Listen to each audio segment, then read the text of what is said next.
Okay, what is up, people? Welcome back to another stream. Hope everyone is doing well.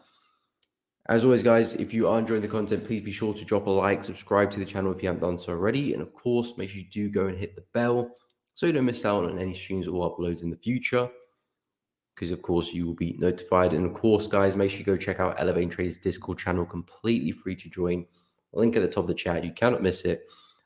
This kind of opportunities will be there when we do launch. So if you don't want to miss out on that, make sure you go check out the Discord. And of course, you can join the discussion, share trading opportunities as well. I share opportunities I'm looking at and chat with other traders as well. So if you are interested, make sure you go check it out. But guys, welcome back to the stream this Friday morning. What's up? Khan, welcome to the stream. Good morning. Holy One, as always, welcome. Tom, as always, hope you are doing good. So yeah, guys, welcome back to another stream. So I have been taking out my Aussie CHF trade for a break even. Price was pretty bullish this morning, and it came out and finally, well, I wouldn't say it's broken out the range confidently, but it looks like we are breaking to the upside. But I had my entry here, and that's exactly where I had my trail stop loss at break even. And I was looking basically for the break to the downside. Never happened.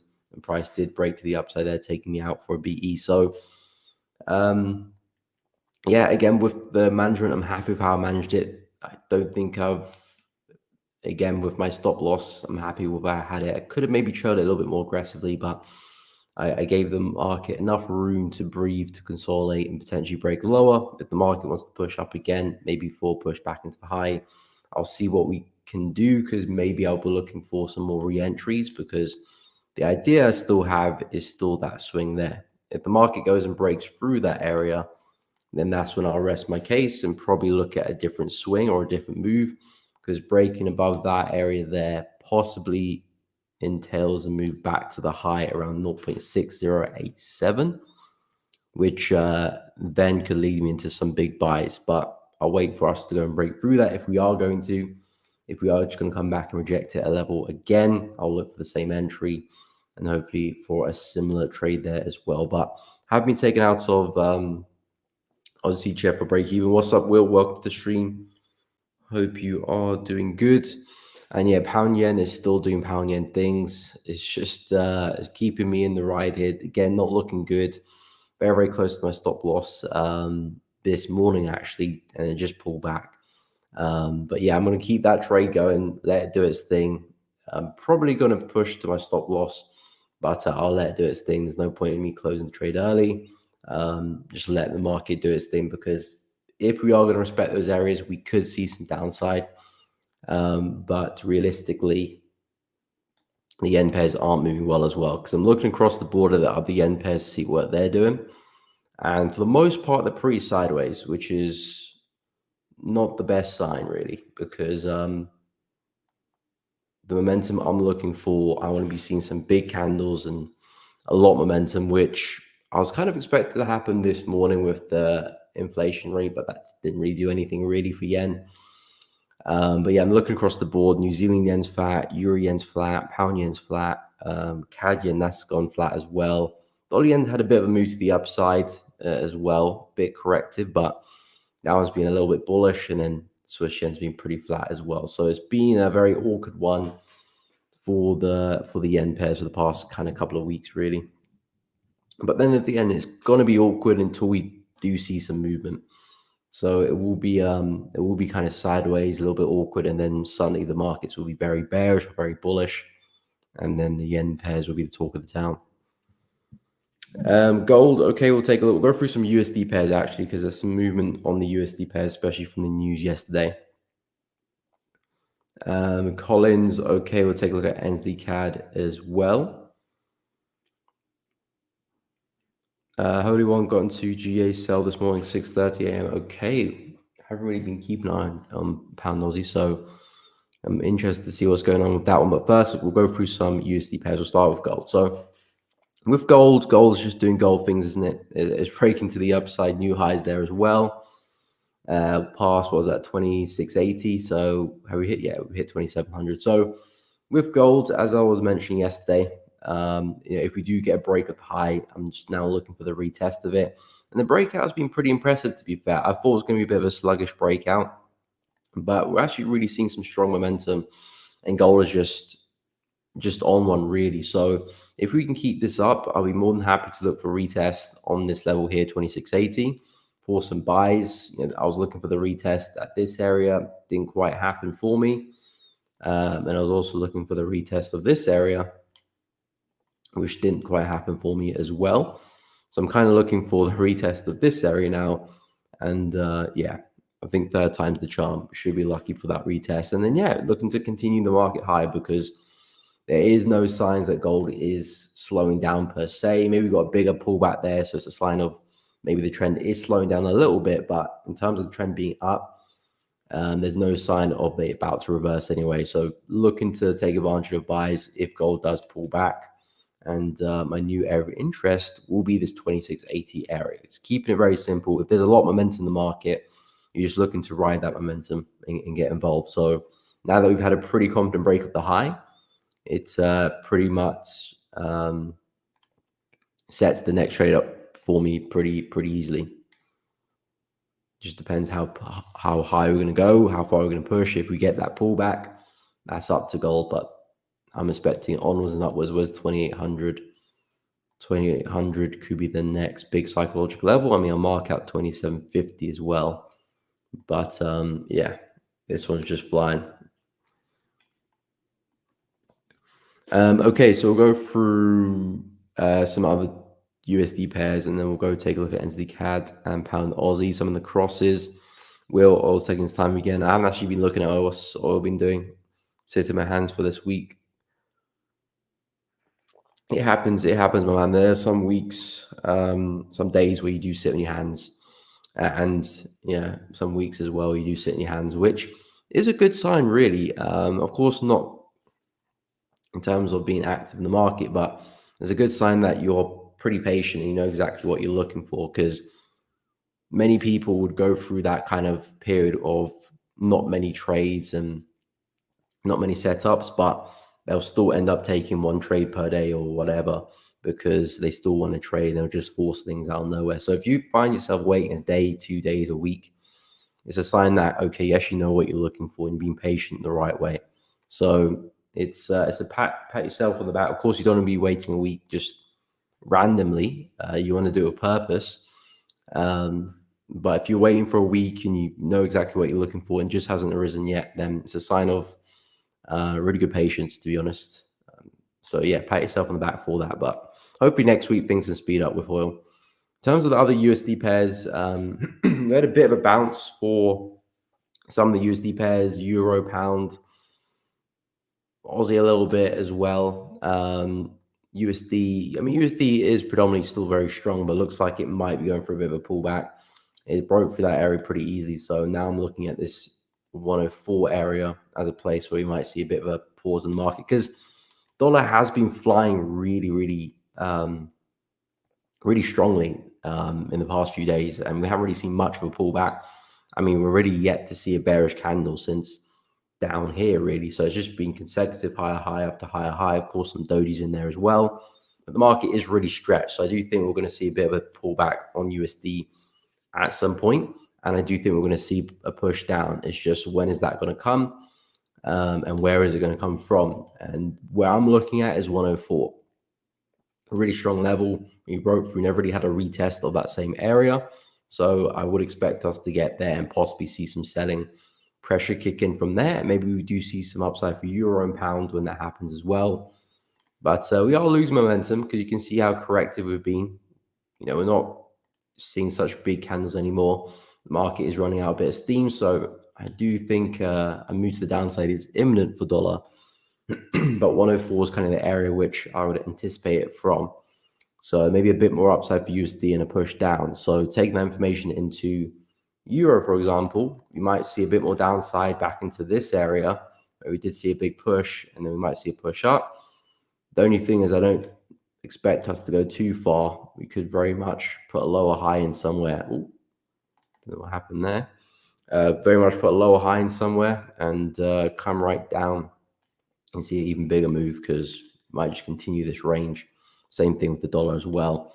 But in terms of a bounce, because again for euro, likewise, a really big move to the downside. Market's very stretched. We're likely going to get a push at some point, but it might equate to more downside later on. But then again, this move could still be worthwhile to profit from. So yeah, that's kind of where I'm at with USD. I do think we're going to see some downside in dollars soon, just because of the market is very stretched, coming into some big areas of resistance, support for euro. So we're likely going to see a bit of a breather. But yeah, I'm no longer necessarily expecting price just to swing back to the high. I think we'll probably end up seeing a bigger move down first before we might get that big move up. Is anyone trading any USD pairs at the moment? Okay, well, yeah, we'll take a look at pound USD as well.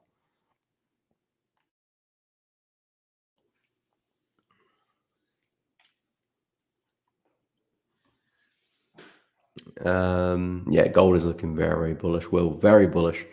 I wonder what silver's doing. Actually, I haven't looked at silver. What's silver doing?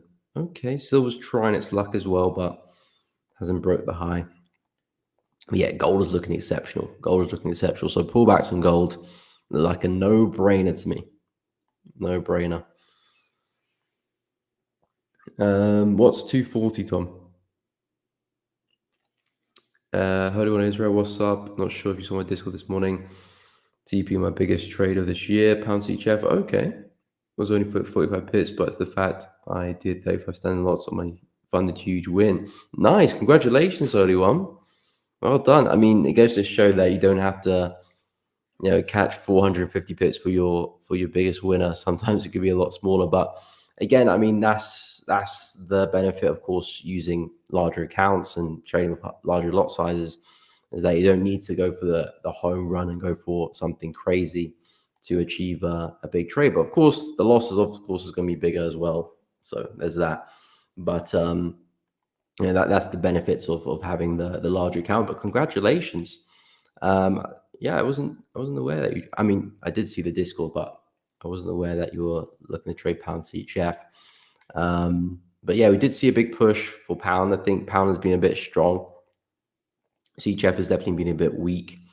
But definitely comparing euro and pound, pound's had a big push. So yeah, very, very nice. In terms of pound USD as well, this one's had a bit of a push, not as much as some other pound pairs, but we are seeing some type of movement here. Now, I'm not quite sold with pound USD because, again, this is the key low, which I'm looking for price to hold to see upside. And we had a bit of a dip a couple of days ago. It looks like price is trying to recover that. But what's kind of formed is a bigger descending channel. I was originally looking at the channel like this, but since we created a new low, high, and new low, kind of expanded it. So I would like to see price really commit above this, and then that to me would be the sign that, okay, pound USD is on one. We're seeing some upside and probably can come back to some of these areas around 1.325, maybe for lucky back to the high up there as well. But there is some upside potential for pound. I'm not quite sold yet because we're not breaking outside that channel and very much could just roll over again, similar to what euro is doing. But if we are going to see price commit to the upside, really respect this low here as support and stay above it, then I think we've got really nice buy opportunities for pound, especially on maybe a pullback intraday. They can really refine the entry that way, and the risk reward will look a lot better. But if we do hold 1.303, I'm looking for a push into 1.325, which is basically the high here, which could end up forming a pretty big head and shoulder pattern in the long run as well. But we'll speak about that when we get there. But yeah, for pound USD, I would still be holding on to that bullish bias because we're holding on to that low. But in terms of trades and entries, I would like this channel to break here. Otherwise, if you buy now, you're kind of buying into that resistance, which could just end up in a big sell-off. So the entry might not be the best there. But breaking that does indicate some upside is likely. So that's kind of what I'll be keeping a close eye on for.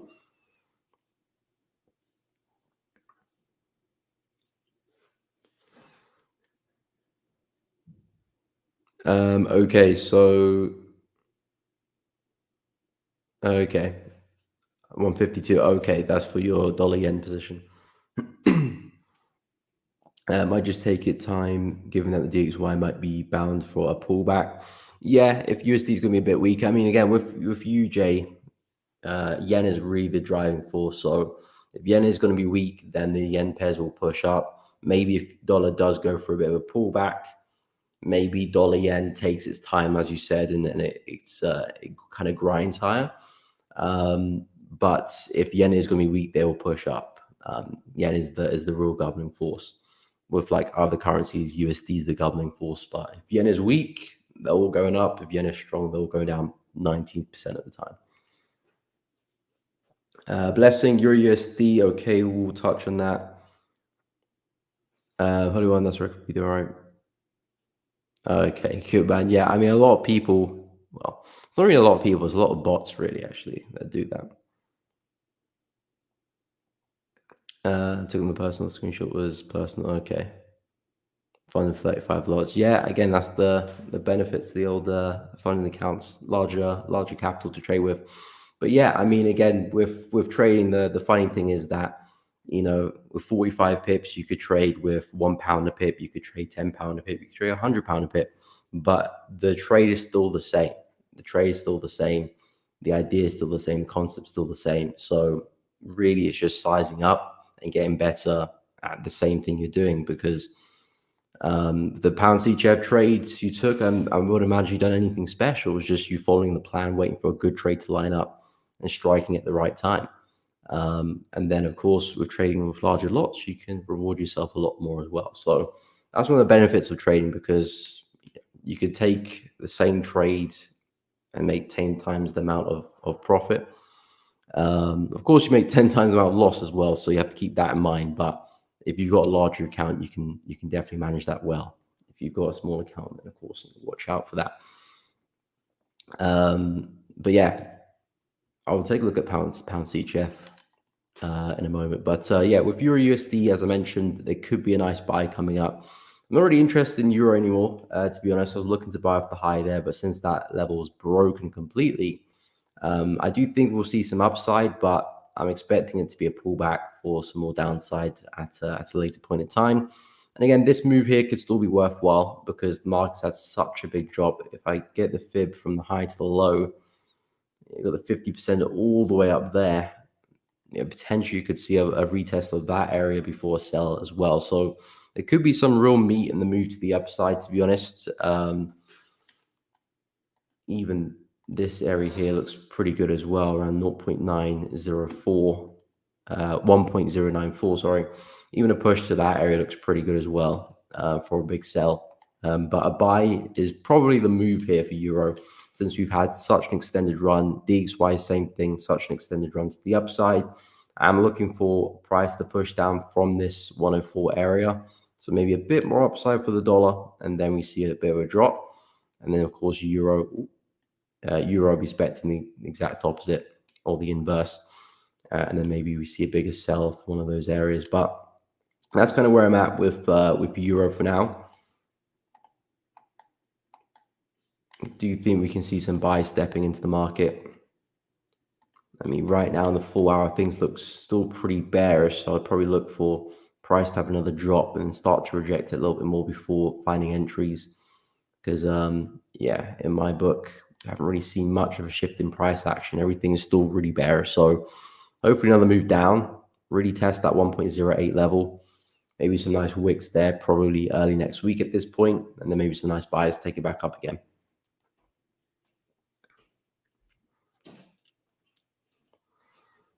Okay, so we'll take a look at some couple other USD pairs, and I'll go through pound, Aussie, NZD CAD as well. So yeah, with pairs like USD CAD, I still really like the buy with this one, but yeah, it's just very, very far away. So USD CAD is kind of at the back of my mind for now because we're nowhere near that level. So I don't really need to be focused on it at all, because I know if I'm looking to find a setup, it will be closer around the 1.365 area. The market's up here. I'm simply not interested. There's a big level of weekly resistance just above us, which looks like where price is slowly working its way towards. So I'm kind of looking for this move to happen.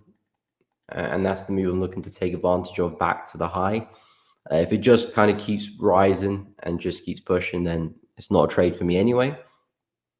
I need to see those pullbacks. I need to see those retests for me to find that entry. Because again, with dollar CAD situation as well, it's been another one of those markets which has run really, really well to the upside. So maybe when dollar takes its dive and takes its breather, dollar CAD can take its breather as well. And maybe, just maybe, we get that retest for a nice buy. And if I can swing it back to the high, that'd be absolutely fantastic. So dollar CAD I'll keep an eye on, but it's just nowhere near my level. So I'm not gonna focus on it too much for now. But definitely a USD pair, which I'll keep an eye on if it does give me that pullback. NZD, not really a big fan of anymore since it broke my area, so I'm not really focused on that one too much. And Aussie dollar, still like Aussie dollar, but it's just not quite testing the low yet at 0.664, 665. If we can have one more sell off, that would be nice. I actually think it could do, to be honest, especially if USD still has a bit more in the tank. As we come back into this low, I wouldn't be surprised to see another push down there, maybe coming from Friday into Monday. Then maybe some point next week, we can speak about the buys from that area back up again, because this for me is a real important low. So I'm looking for it to hold, and it looks like a nice place to buy for me, but we're not quite at that area yet. And then, of course, gold, love gold. Just want to see that pullback and that retest. And if silver can do the same as well, break the high, I'll be looking for the buy too. So yeah, that's kind of where I'm at with the USD pairs. Currently very bullish. I do think USD will go for a bit of a pullback. I don't expect it to last forever. We might see a bit more upside before we get the big drop. But at least some type of pullback I'm anticipating in the next coming days. So buys on euro, buys on pound, buys on other USD pairs look good. Maybe not at the moment, might see a bit more downside, but next day or two, I think we could see some nice buys. Okay, so I'll go through NZD CAD because that was requested earlier. I'll take a look at GA as well. NZD CAD, where are you? So yeah, NZD CAD, I'm actually bullish on NZD CAD because it's still holding onto this low here. It's not the cleanest pair in the world, but I am still bullish following the market structure. With a lovely low down here, high over there, higher low, higher high, higher low, higher high. So the market is steadily pushing up. And then again, if you look at this market structure from that low, high, we're coming back and we're holding onto that low. So for me, as long as price can hold onto that low, I'm anticipating another swing to the upside. Again, if I look at the higher time frames, I'm looking at price kind of going for a gradual reversal, potentially maybe back to resistance up here. That's kind of where I do see the market pushing towards for NZD CAD, and then maybe might get another sell because that's kind of what price does with these lower highs, maybe form another one over there. So that's kind of what I'm looking for longer term. But for now, since we're still holding onto that bullish structure and we're doing a pretty good job at it as well, I do think there is room to the upside. In terms of finding a nice buy, that's where things become a little bit awkward because I'm not seeing a nice opportunity to buy it. I wouldn't buy it now. Stop loss wouldn't be great. I wouldn't want my stop loss there either. I want it there. In terms of, yeah, because we had a pretty big rejection of that area. So that's definitely where some sellers are sitting. But in terms of a nice buy, if we were to come back and double bottom there, that would be a little bit better because I'd be a lot closer to having to stop there. Or if we start creating some bullish structure again, it might be a nice buy maybe in a few days' time there, and we can trade it back to the high. But essentially for NZD CAD, I am looking at a big swing back to 0.86 and potentially a lot further as well. But I'm just not seeing a good opportunity to place a nice buy with a nice stop loss, which looks good. So I'm waiting for more candlesticks, more price action, more information. And then hopefully in the next coming days, price will clean up and maybe give us a nice opportunity. But in terms of my bias anyway, it is to the upside. So that's what I'm looking for. Same with Aussie CAD as well. I'm still pretty bullish on this one too. So I'm expecting them to move higher. But in terms of entries, I'm not really seeing it. Maybe Aussie CAD looked a little bit clearer when we were down at the low there. But NZD CAD, yeah, it's a bit more wishy-washy. Okay, so we'll go take a look at pound Aussie. Pound Aussie sell. Yeah, last time I had a look at Pound Aussie, I was talking about some downside. FX Wolf, yes, pound CAD buys. Remember you mentioned yesterday. I think CAD is still pretty weak, so should be looking good. Good morning, Karis. Welcome to the stream. Hope you're well. Welcome. Yeah, I saw the pound CAD analysis. And anyone else who isn't in the Discord, feel free to join. You can share analysis or see what other people are looking at as well. So if you are interested in that, feel free to join. The link to that is at the top of the chat. But yeah, for pound Aussie, I've been speaking about a big move to the downside for this one. But it's been taking its time and it hasn't been moving particularly great as well. You said you entered this morning, Holy One. So I would imagine maybe your entry, maybe somewhere around here, possibly. I'm not too sure.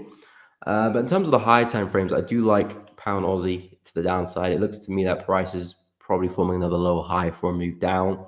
There are some big levels around here, which looks like nice targets to have. I think you're probably a bit more on an intraday. So I doubt your target will be this low. Maybe your target is looking at this low here, maybe, or this low here. I know you like targeting lows and highs. So I'd imagine maybe one of those two, unless maybe you're looking for a swing trade. But yeah, I like pound Aussie.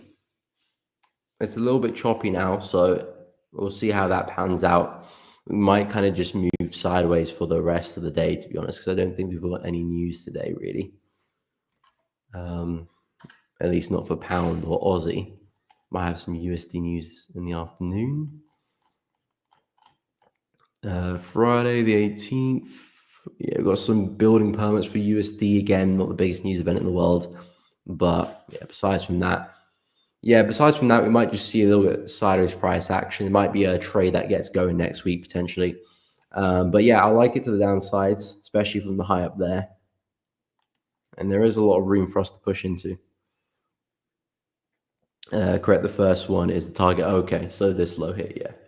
Not bad, I like it. I mean, looking for the intraday move, it looks pretty realistic to me. Price might come into that area and start to mess around a little bit. So targets around that level from an intraday level, I do like it as well. And even from a swing, I do think there's room, but I would be careful because pound Aussie is a bit more of a choppy market.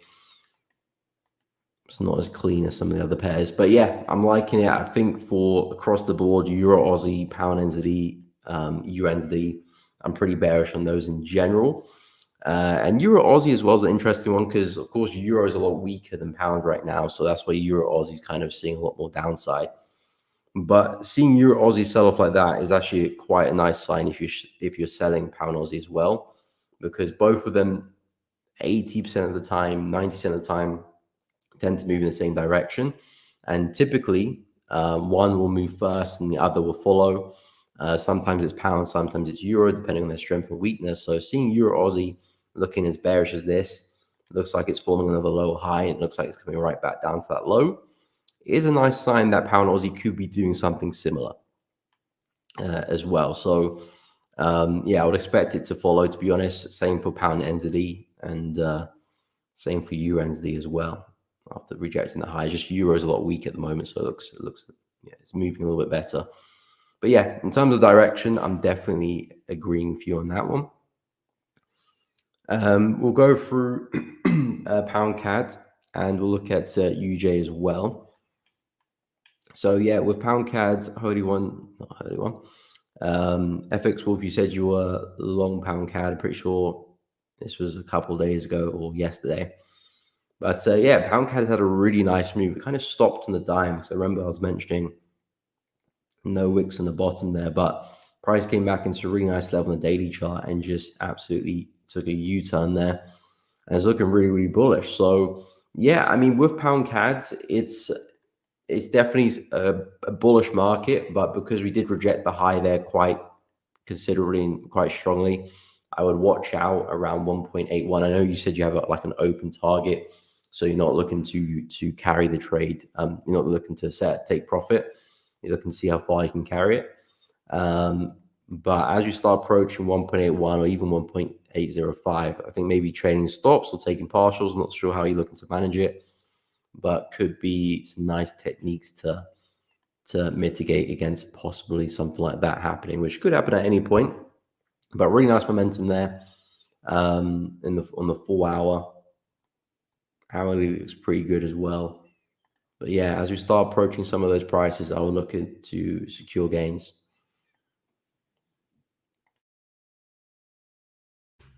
All right, no problem. We'll have a good one. Have a nice weekend, my man. We'll catch you in the new week.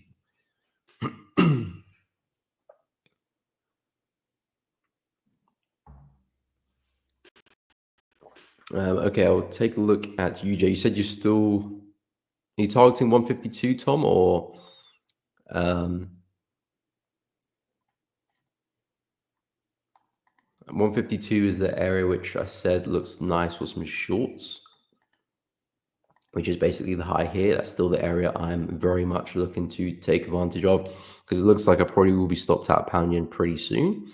So if that happens, I'll shift my attention to another another yen pair, which probably will be dollar yen.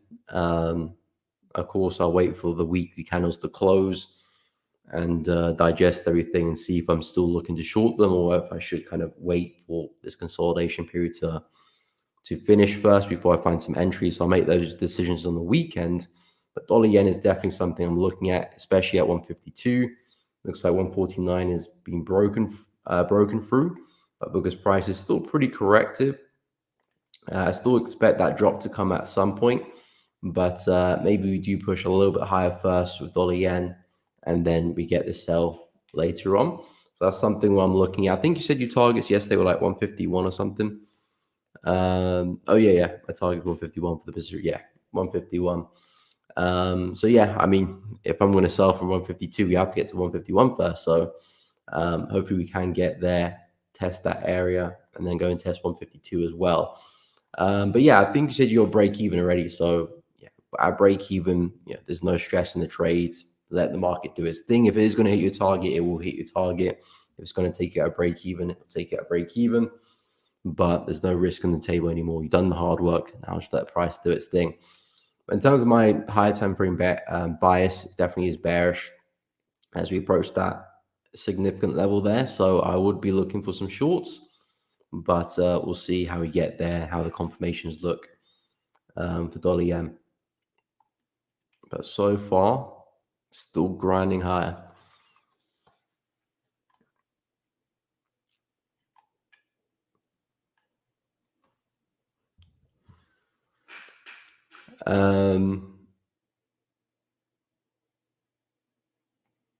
What's up, Manzondi? Welcome to the stream. Hope you're well.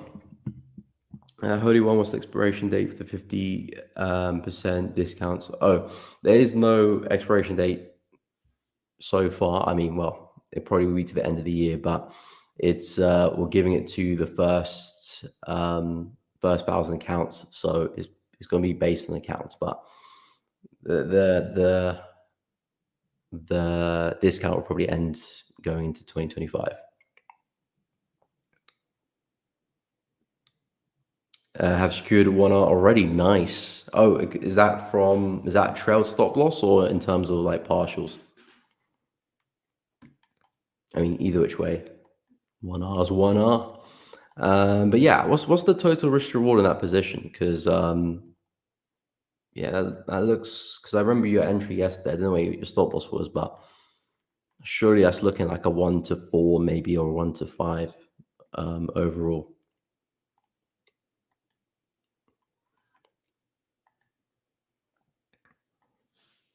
Oh, okay, trading stop. Fair enough. Fair enough.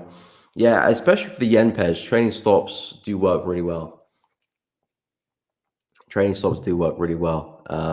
I mean, from my experience in shifting to using trading stops, because I've used take profits for many years, but I switched over to trading stops, and what I can see is that there are really good times to use trading stops, and there's some poor times to use trading stops. And I think just your overall understanding of market conditions can be really beneficial, whether you use trading stops or not. or you just have a finite target and just take your profit there.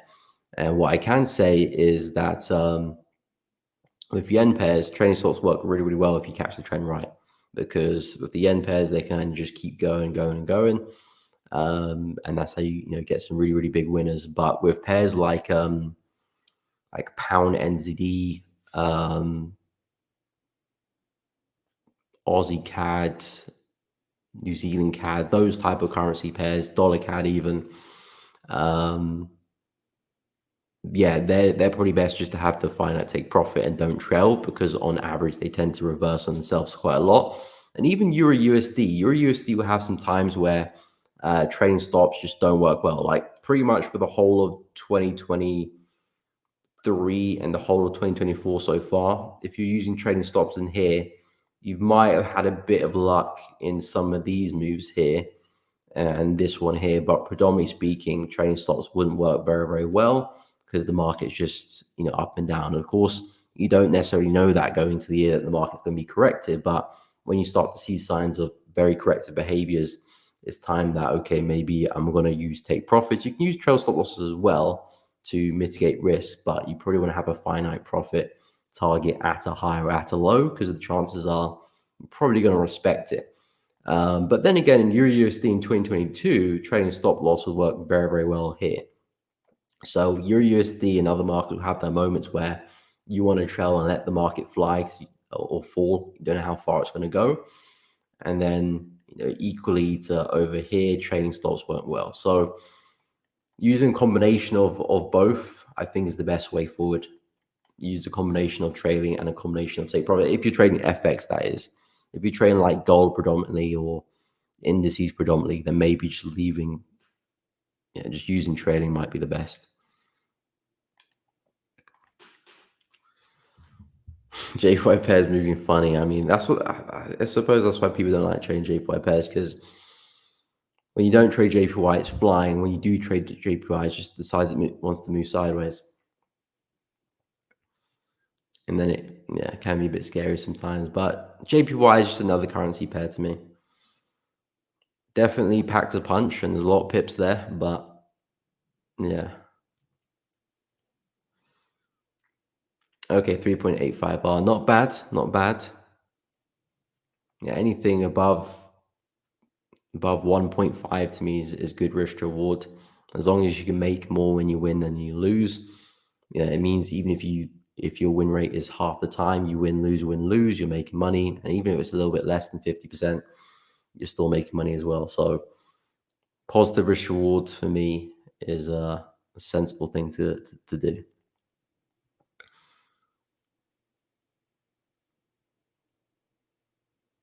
Yeah, of course. If the trend wants to continue, I use trading stocks approach in a well-trending market on yen pairs. Trading stocks perfect. Exactly, FX Wolf. Exactly.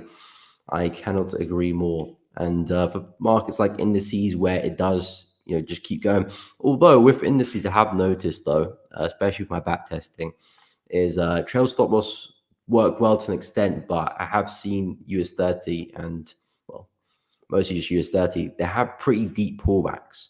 Like it's not just a smooth kind of gliding trend. It does have phases of that, don't get me wrong, but we have these really steep pullbacks sometimes, which can be a bit of party poopers on your trading stop losses as well. Like this condition here, beautiful, but then it gets to this corrective period here. So although say you bought down here and you're looking good, you're trading like this, it's probably best just to take the profit at the high, similar to here as well. As we push up and then you just come straight back down again, you might as well take your profit at the high or some other way. But yeah, conditions play a big role, and yen pairs on average are pretty good to trail, because moves like this, moves like that, even moves like this as well. If you catch that right, you're laughing. You're laughing. You're having a very good time. But yeah, yen pairs are good for trading. And then you've got your pairs which are absolutely, you don't want to trail at all. Like I said, Aussie CAD. You don't want to trail here because look how up and down the market is. And again, you'll find this information out from back testing as well. which is why back testing is really important. It's not the holy grail. Back testing is practice, just like how athletes and sports persons they practice their craft. That's what back testing is. It's practice. It's not the real deal. If you're crushing it in back testing, that's good, but that's not necessarily going to translate into live trading. Straight away. It's going to take some time.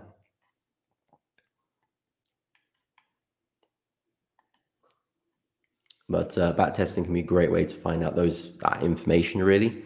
So, okay, when I'm trading yen, trading stop loss, really good, seeing really good returns. But then I take the same strategy, same trade management, and go trade Aussie CAD, and I'm actually break even. What's going on? It's probably just because the conditions aren't fitting for that strategy. If you tweak it a little bit, you can probably find some profitability there. What about forward testing? Forward testing is very good as well. Forward testing I'm a big advocate for as well. Again, you forward test on a demo account. Doesn't necessarily have to be a live account either. You can forward test in a demo account. Of course, in terms of the emotional thing of experiencing placing trades and having to manage the emotion part, you won't practice that bit. But again, the idea of testing a strategy, you just want to test the strategy to see if it performs well. If the strategy does perform well, then you know that, okay, I can take that to the live markets. And the only thing I really need to think about is making sure I'm in tip-top condition to actually trade that. And I'm thinking clearly. Forward testing is a great way of doing it. It takes a bit of time with forward testing. I think that's why people kind of skip over it a little bit. And I did for a while as well, because it does take time, because you can't speed up the future, can you? But forward testing can be very effective as well. You can back test while you full test. Crush two birds with one stone. Tom, over the past 2.5 weeks, yen pairs have been really sweet. I managed to pass phase one, coming from a 2% drawdown to 8%. Nice, congratulations. I took 2 trades, just the normal risk of 1%, but the RR has been the main key. Again, that's the benefit of risk to reward, isn't it? That's the benefit of risk to reward, is that you don't have to win often to win. But I won't brag, because I know there's times when yen's crush me. It's again, that's trading. It comes full circle, doesn't it?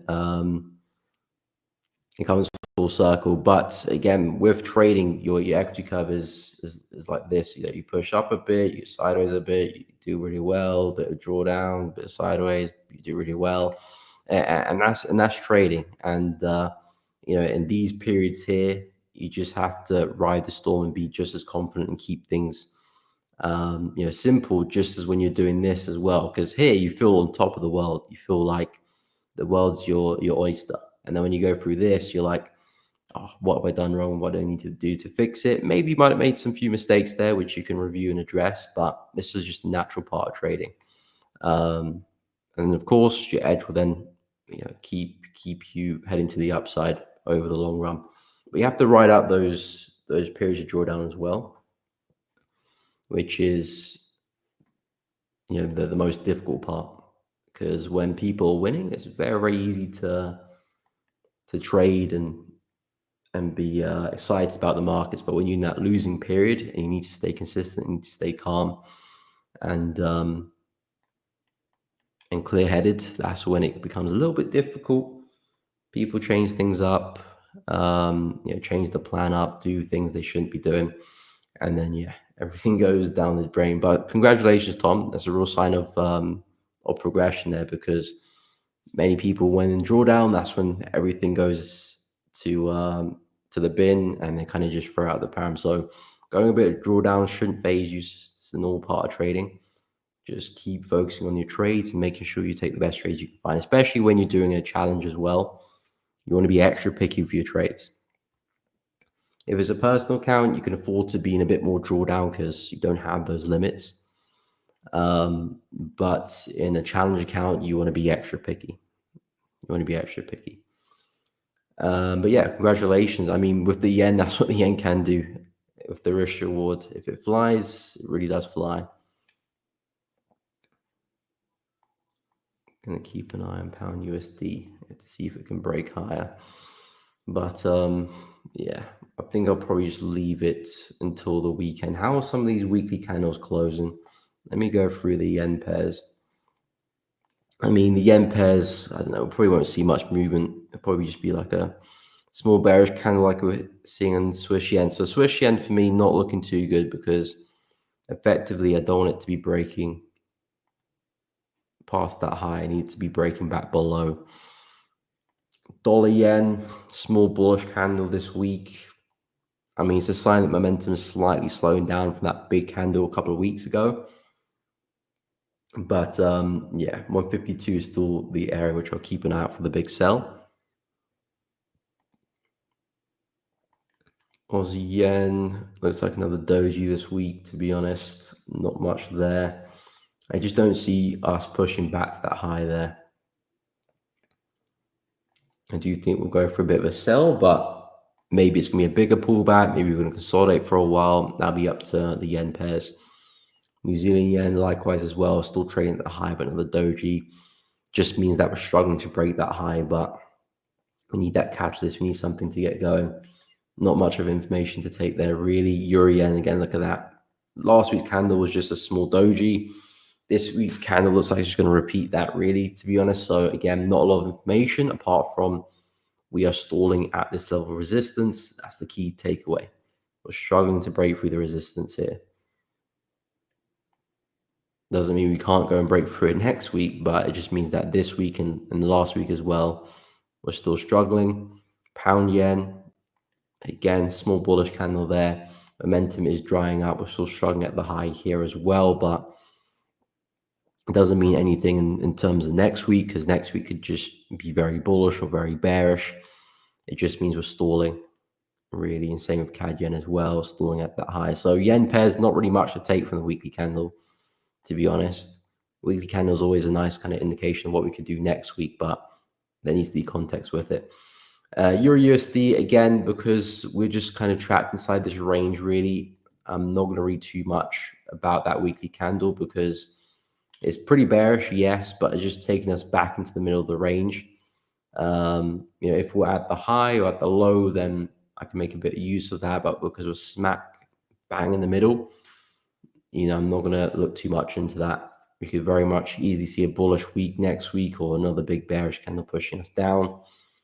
Pound USD weekly time frame slowing down at that low. Okay, that's quite significant actually, because the market is giving us a bit of a wick there. So on the weekly term, we're struggling to break through this area. And again, that could give us a bit of a push to the upside as well. So the buys look good there for pound. You just need to see if we can break outside of this descending channel. And if it does, there is room for us to push into. Like I said, back into this high, and then maybe we go through another big sell, or maybe we break the high and go to the high there. But buys from that area look good, and I like the weekly as well because it shows that price is slowing down and struggling to break through. As the USD, again, similar to Euro, when inside a big range, there is some level around here which market is slowing down, but effectively this is not really the market I'm trying to trade. If it held into that low, I liked it a lot more. Dollar CAD, just providing a bit of a wick there, not much information really. That's what I'm looking for price to come into, and that's what I'm looking for the retest. But at current price, not much to decipher there really. And again, we still got 11 hours left before the candle does close as well, so things can change.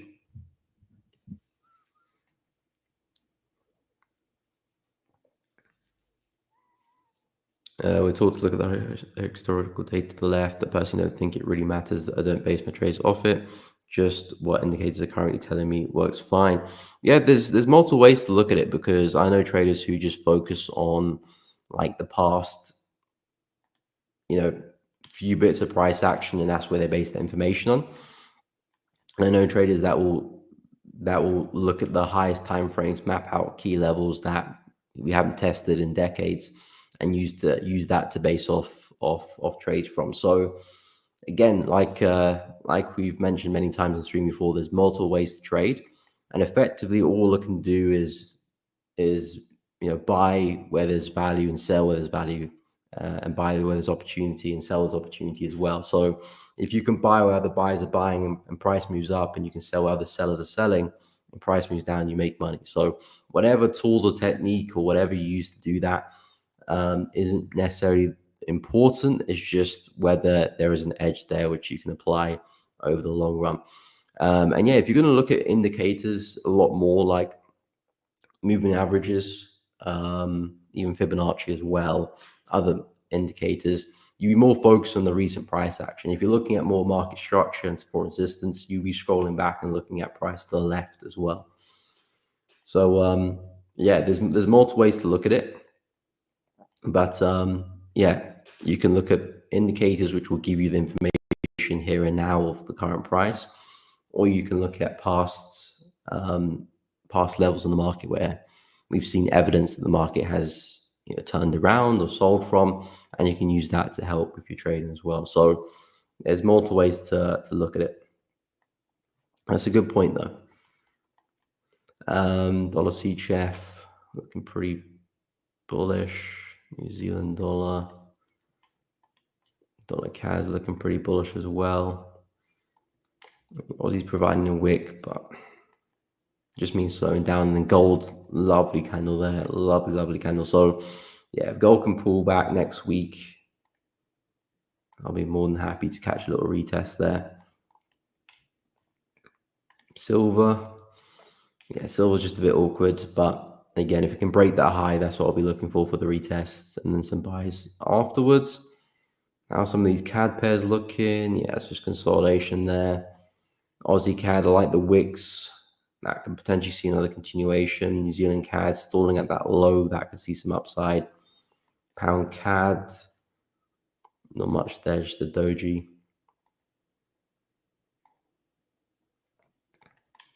Mostly wicks and the crosses. And how the seat share pair is looking.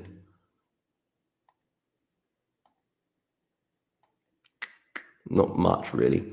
Yeah, I mean, overall this week haven't seen a lot of movement really. It's not like we've had some big news events and seen some big closes. So there's not really much to report in the weekly time frame.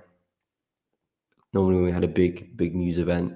There's some nice big weekly candles which set up some moves for next week. But I'm looking across the board. CHF pairs are a little bit dry. Yen pairs are very dry. USD pairs have seen some momentum, but most of them are consolidating in the higher time frame. So it doesn't really create much opportunity for me. Then looking at some of the crosses, I mean, some of them have provided some nice wicks to the upside. So that could be a translation that we might be seeing some downside next week. Something like that for pound NZD. Pound Aussie struggling there to the upside as well. Euro Aussie seen some nice wicks there too. So it does look like these guys are struggling.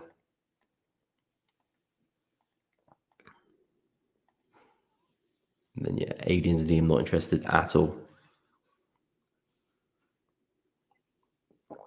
If you guys are enjoying the stream, by the way, finding it useful, entertaining, informative, please be sure to drop a like and subscribe. It does really help out. Appreciate everyone who has liked the stream so far. And of course, make sure you hit the bell as well so you don't miss out on any streams or uploads in the future.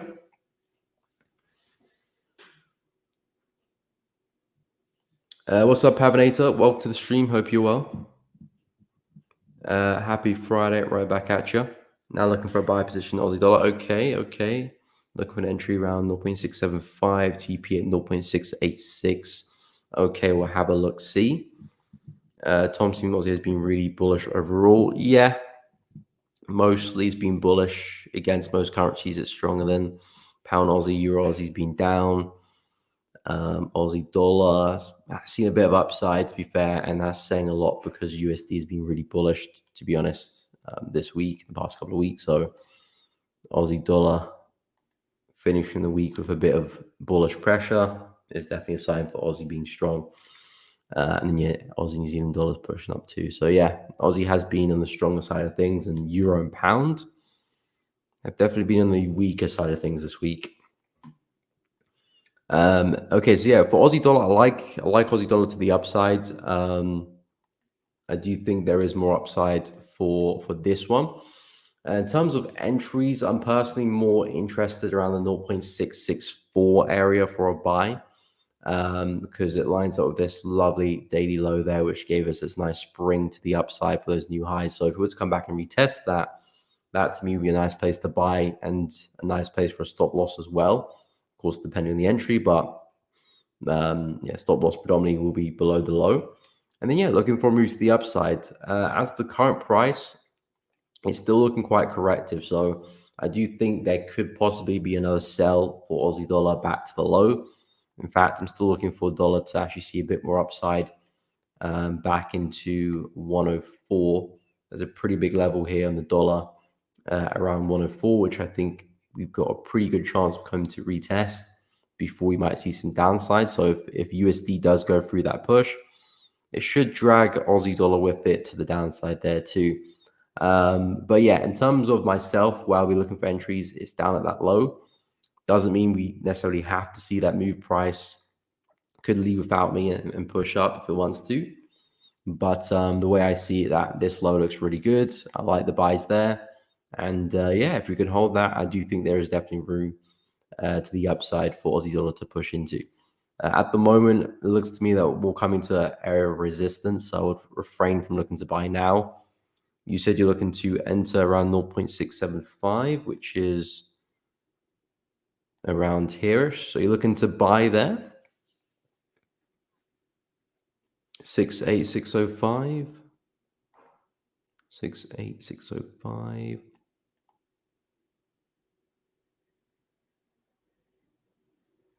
So you take profit is around there. You're looking to buy there. Where's your stop loss for the trade, Papinator? And so are you setting like an order and you're waiting for price to fill that order and then be triggered into the buy, or you waiting for price to get there, then you're looking to enter manually? And yeah, where would your stop loss be for that trade? I mean, I'm bullish. I'm looking for a similar move on Aussie dollar, maybe not all the way back up to 686. I think back into this high is pretty good, around 0.68. I mean, I'll be trading stop, so I'll see how far I can take it. But around 0.68, I'll probably be a bit more careful with my trade, maybe a bit more aggressive with the management, because that is a pretty big level. And if you can break through that, maybe we get back to the high there even. But yeah, where I'm looking at is definitely 0.664 for entries.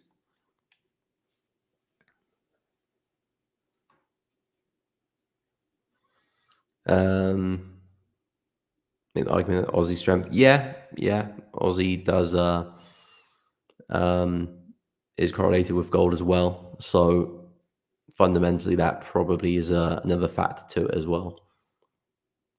And gold is soaring at the moment, and doesn't look like it's slowing down.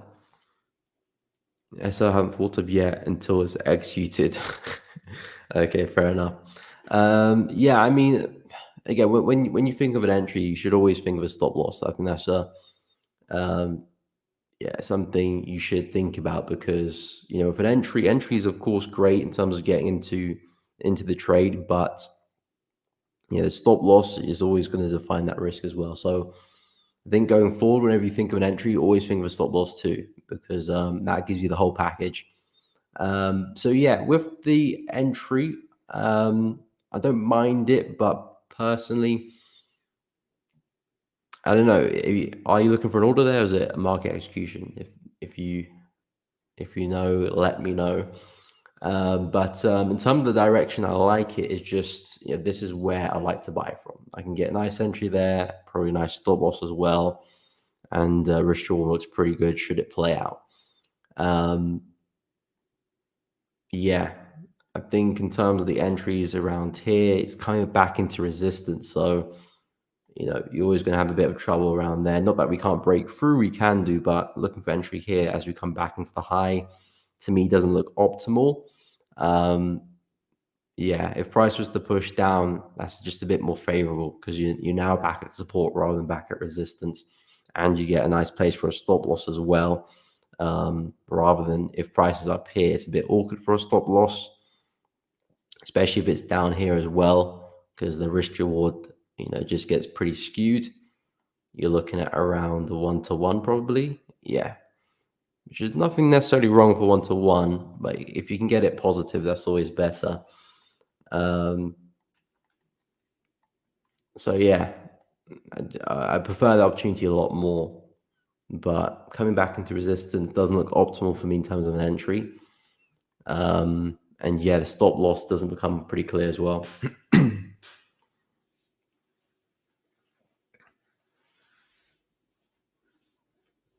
Used to do Binance. Oh, okay, that stuff's dangerous. Never again. Oh, really? Um, yeah, I've never really used it before. To be honest, I've always used market execution.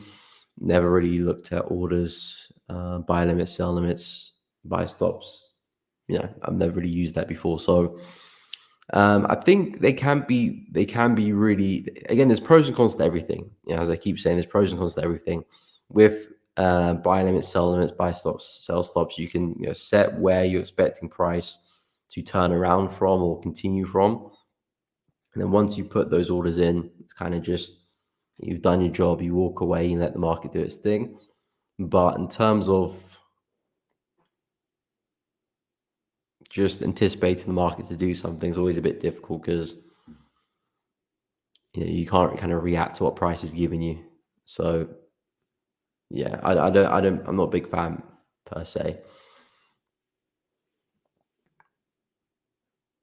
Okay, market execution is essence in the plan to enter after the break of structure and a retest. Oh, okay. So you're looking for price to break and retest. That makes a bit more sense there. I thought you're just looking to buy as soon as price gets there. So that's why I was a bit confused, because I thought, if you see price pushing up and then you're going to buy into that area. So that's why I was a bit confused. But if you're waiting for price to go and break through it and then come back for the retest, okay, I can make sense of that. And then effectively your stop loss becomes underneath here, because if the market's bleeding through that level, doesn't necessarily mean that it won't push up, but it definitely means that that level's not holding anymore. So you want to be out to trade anyway. Maybe price was to come back down a little bit deeper. You can look to find another entry. But yeah, if that's the case, if you're waiting for price to break and retest it, and then you're finding your entries on top of the level, okay, yeah, that makes sense. And then yeah, your stop loss will just be underneath that area. If this is the high you're looking to buy from, and that's essentially where your stop loss is going to be. And in terms of your risk reward, it definitely is going to be positive if price was to get there. But I would say keep an eye around 0.68 because that looks like a pretty big level to me as well. And that could be a nice first target, book some profits. And if it continues, you can always trail or move your stop loss to break even. That'll be up to you. But yeah, I like the opportunity. I mean, this is what I'm looking for. But in terms of the bias, I'm pretty bullish. And at least you're buying from structure now as well. So yeah, I can make sense of that now. I was confused before, but now I can understand it. Now I see the light. But yeah, that's probably going to be a trade for next week. Everything is dangerous. True. True. Yeah, I mean, I think the underlying rule is just know what you're doing with trading, whether you're using market execution or limit orders, whatever you're doing. Just make sure you know what you're doing.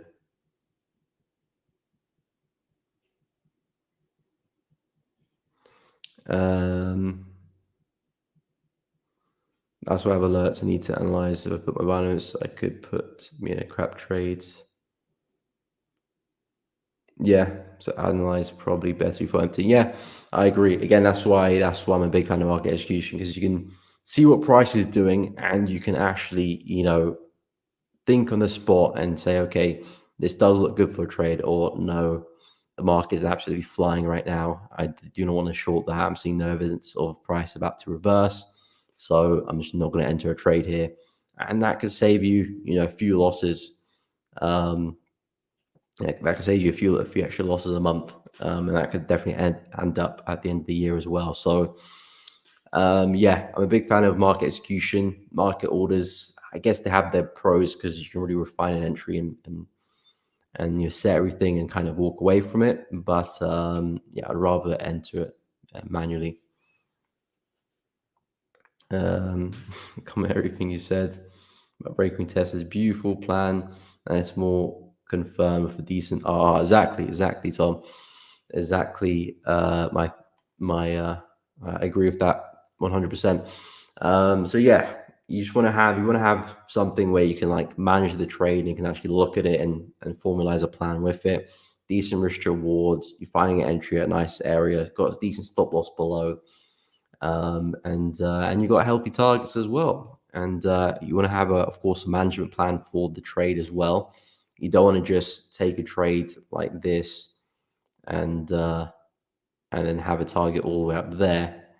Because sure, if price does get there, you're looking pretty good, but the chances are price probably will find some obstacles along the way, may come against you. So you want to have something where you can book profits or trailer stop loss as well.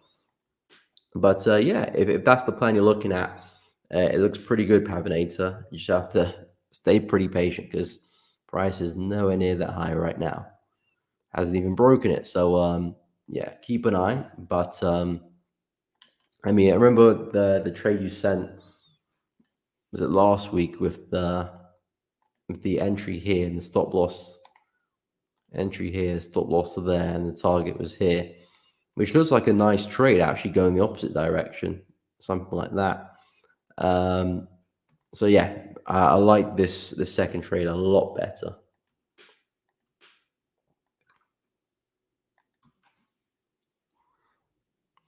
Yeah, next week plan. Yeah. And then there comes the waiting bit as well, waiting for the market to come to you now.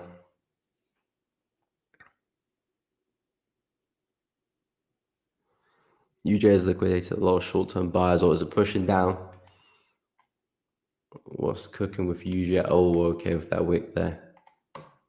Yeah, it would have done. It drops like the 15-minute. Ooh, wow. Where did that come from? Where did that come from?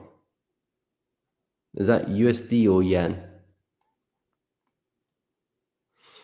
Um, no, it's probably yen. Yeah, big spike there. Damn. See, that's the yen pairs for you. All of a sudden, just a big spike, and you wonder why. Why did we spike? I have no idea. There's no news for yen. We had some news for yen this morning, inflation rate, but that did absolutely no impact.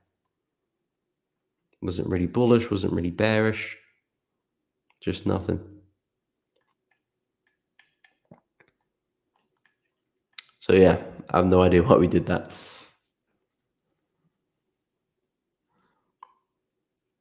Okay, got out of trade policy. Well, it's profit, it's profit. Can't complain. Pavinator can't complain. Profit's profit.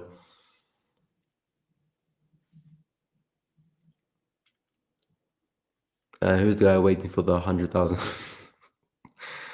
US 30 Black Swan event trade that had me in stitches? I can't even remember. I think it was in Keba. In Keba, yeah.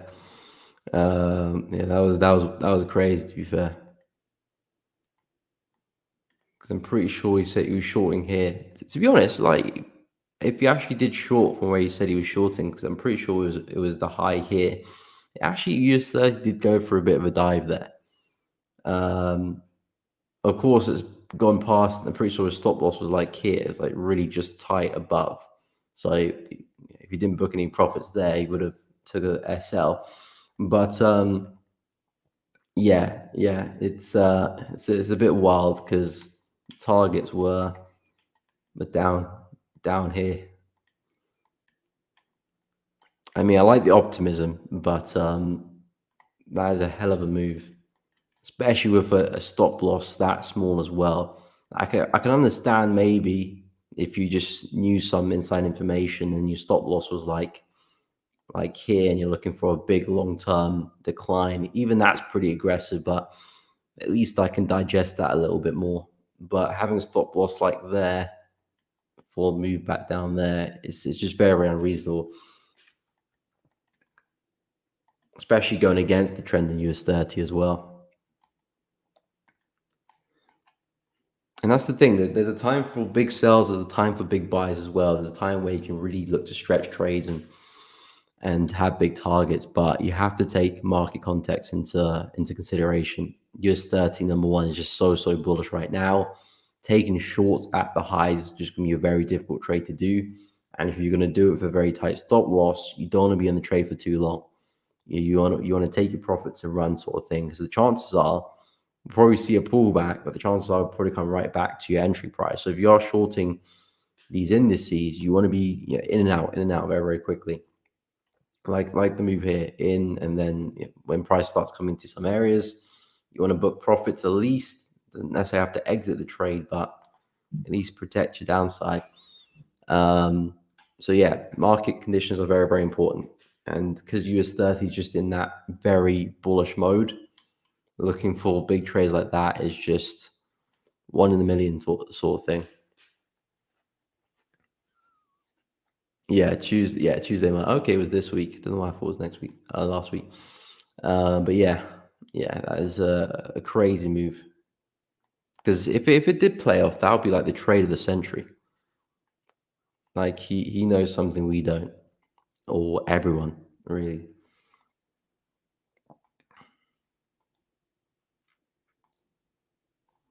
But yeah, you got to learn somewhere, because I remember back in the day with some crazy trades as well that made no sense. But that's where experience comes in, and then you can progress from that as well.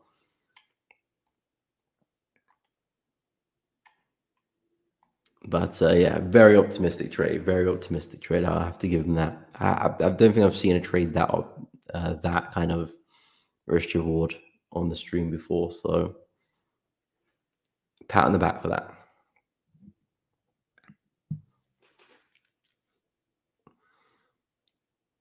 Hey, what's up, Ben? Welcome to the stream. Friday again. I know the weeks are going quick.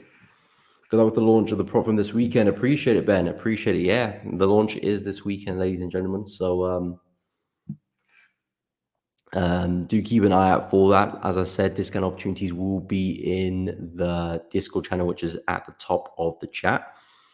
So you guys shouldn't miss out on that. Just join the Discord. But yeah, appreciate it, Ben. Appreciate it. Very, very excited for it. Very excited for it. Been months in the chamber. Finally launching, and yeah, it should be exciting stuff.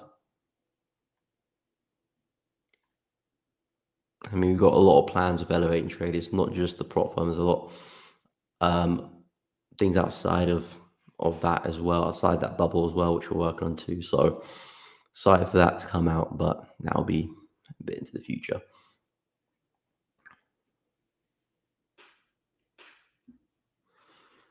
When I first came to the space, people were saying all Forex markets move at least 8 pips a day.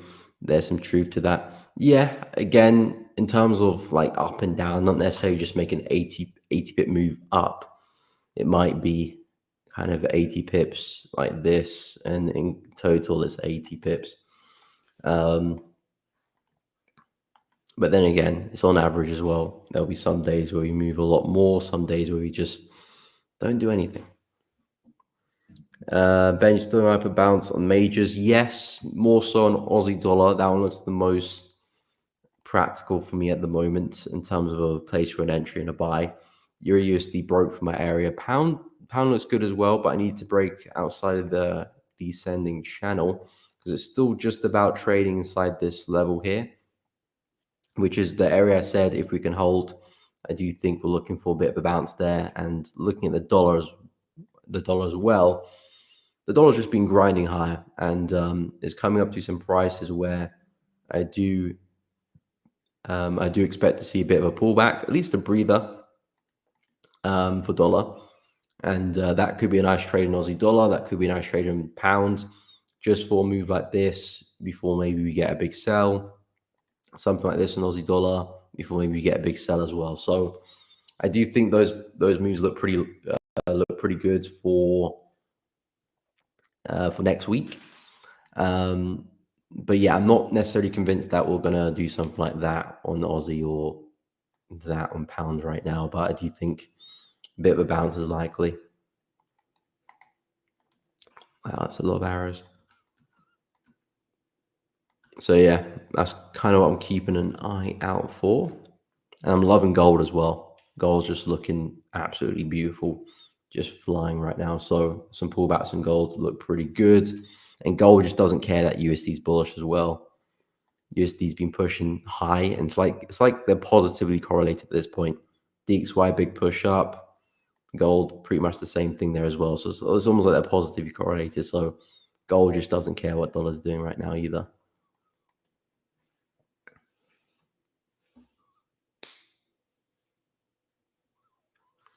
Yeah, pound is decent. I agree.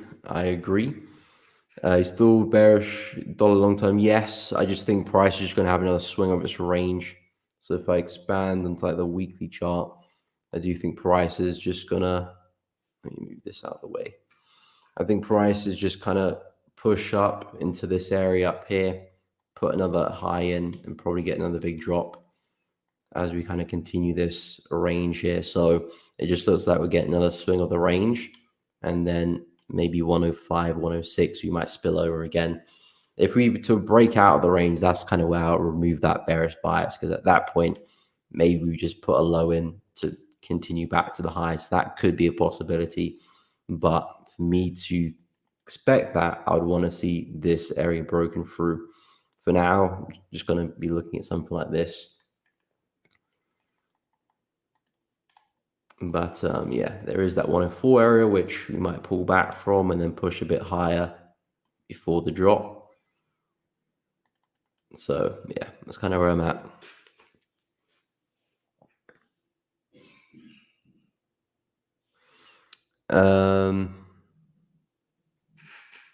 Okay, wow, that's a few, there's definitely a few pairs to look at there from favor. Euro yen, um, dollar yen, Aussie dollar, dollar yen, pound yen. Okay, I mean we'll go through some yen pairs. Let's tick off those boxes, and then I just had a look at Aussie dollar. So if you scroll back like 3 minutes, you'll see the analysis to that. Holy one, is your dad still doing stocks? No, he never did stocks. He trades FX. Never traded stocks. This gold move has been unbelievable. I know, couldn't care less about the dollar right now. Exactly. It couldn't care less at all. Dollar's pushing hard, but gold says not as hard as me, because that one is absolutely flying. And I expect silver to join the party as well. I think silver's gearing up for a similar move. So I'm going to keep an eye on that one, because I think silver, there's a bit more kind of room for us to push into, because gold being at all-time highs is great and all, but I'm always thinking that that bigger pullback is going to come soon. But with silver, I expect it to do a lot of catching up. So I'm definitely keeping an eye on that. Okay, so the yen pairs. So dollar yen, euro yen, pound yen. So yeah, as I said, with dollar yen, 152 is my next area to look at. Looks like 149 is not holding, so 152 is where I'm looking for price to push into, and then depending how we look, expecting to see a drop to the downside, possibly a swing all the way back to that low, but we'll see how far we can take it. There are definitely some areas around here which you look to book some profits in along the way. But at the moment, dollar yen is kind of correctively grinding higher. So I'm going to look to see if we can keep that up back to that channel, back to that level at 152, and then hopefully maybe some type of breakout like this, and then we get a nice sell. So that's kind of why I'm eyeing up for dollar yen. But from a top-down perspective, the market is coming back into a major resistance here on the weekly chart, and I'm looking for some type of head and shoulder pattern here. And if we can hold that 152 area, there is that possibility. We do see that big head and shoulder pattern open, and possibly a big push to that low, and maybe beyond that as well. But that's kind of what I'm looking at from a top-down perspective. Euro yen, very similar thing as well. Market holding on to major higher time frame resistance. In fact, this one is another head and shoulder pattern as well. Left head, possibly right shoulder. And again, if you hold into that 164 area, looking for a big drop to the downside, and again, possibly new lows there too. Daily chart was still holding onto that resistance ish. But yeah, we've just been very, very flat with the yen pairs. So if we can maybe push back to the high, get a sell there, or if price breaks the low, that could be a nice trade. But yeah, we need either price to break the low or come back and retest the high. But as long as we can hold 164, I'm looking for a big drop to the downside, possibly back to the low here. And then pound yen's broken through the high. So this one's been a little bit awkward because we broke through the high a while ago, but we are still pretty corrective. So I do think we can still top out and see a move down. Maybe price might want to push back to some areas up there around 197.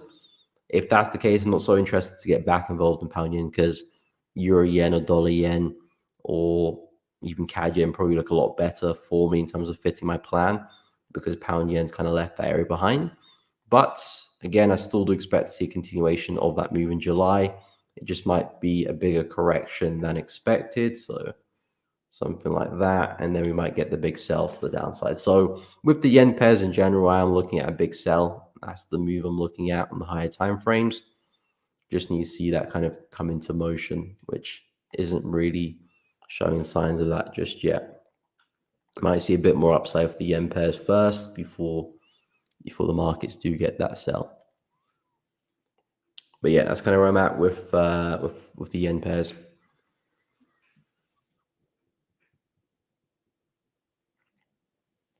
Okay.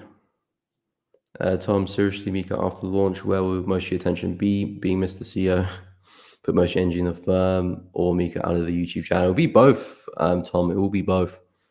Because, of course, the firm is going to be very, very important to me. But, of course, my channel is going to be very important to me as well because that's where everything started in terms of the online stuff. So, yeah, the channel will be very important. I've still got plans for the YouTube channel. I want to grow that as much as possible. Of course, there will be sacrifices I have to make in terms of the channel for the firm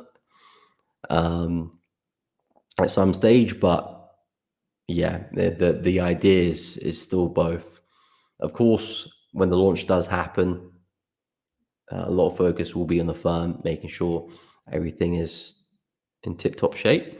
But as time progresses, yeah, I'll put more energy back into the channel. But yeah, long run, I'm going to be putting energy in both. Yeah, that is true, everyone. That is true. How long is it? How long has it been since you first came onto the channel? I have no idea. I know it's been a while. I know it's been a while, but I didn't know. I can't remember when you joined.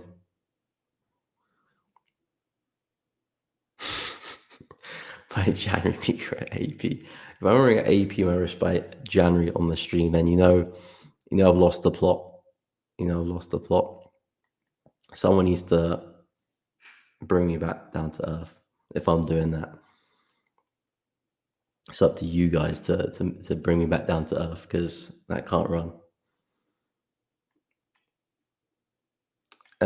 Marcus got cold feet, stifling me repeatedly. I couldn't be in some euro swing profits right now. About again, Mark, it happens. It happens, my man. You're not the first person, and you won't be the last. And that probably won't be the last time you do get cold feet as well. I think the key thing is confidence. Confidence is essential in trading because every time you do take a trade, you're putting up risk, you're putting up money that you could potentially lose if it doesn't play out according to your analysis.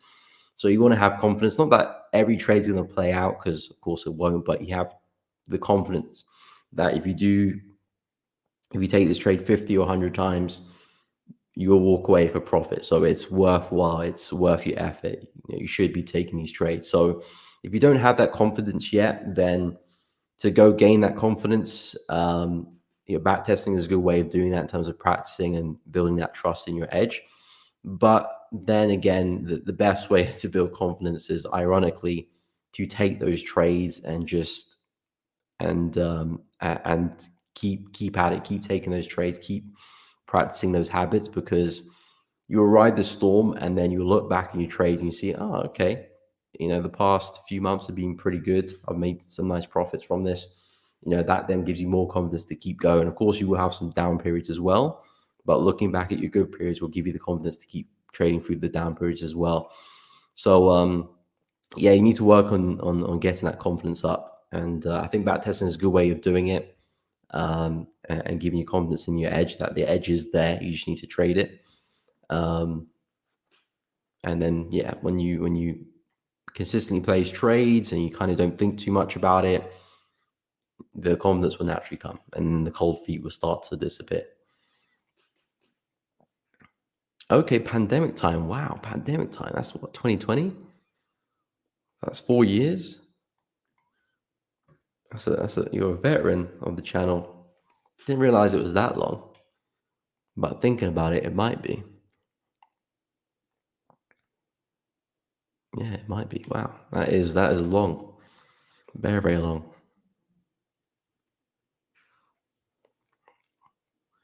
Um,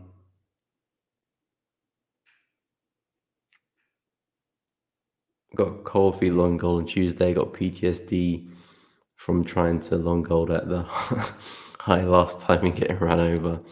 Yeah, that's actually a real thing. The PTSD bit, I think that's a real thing, in trading. I don't think that's spoken about enough, because if you go through some dark times in trading, that does play a role in your future trades, because you have those flashbacks to last time you took a trade at this price and you're getting burnt. So you're like, oh, I'm not going to do that again. But then the time you don't do it, you see it actually play out, and you're like, so yeah, I think that's a real thing, to be fair. Trading PTSD, I think that's a real thing. Um, all right, no problem, Tom. Have a good weekend, my man. Take care.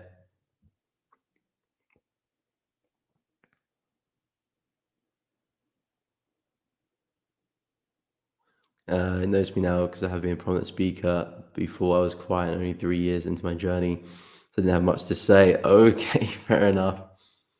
Fair enough. Yeah, I mean, yeah, that is that. No, to be fair, you have said like little messages here and there.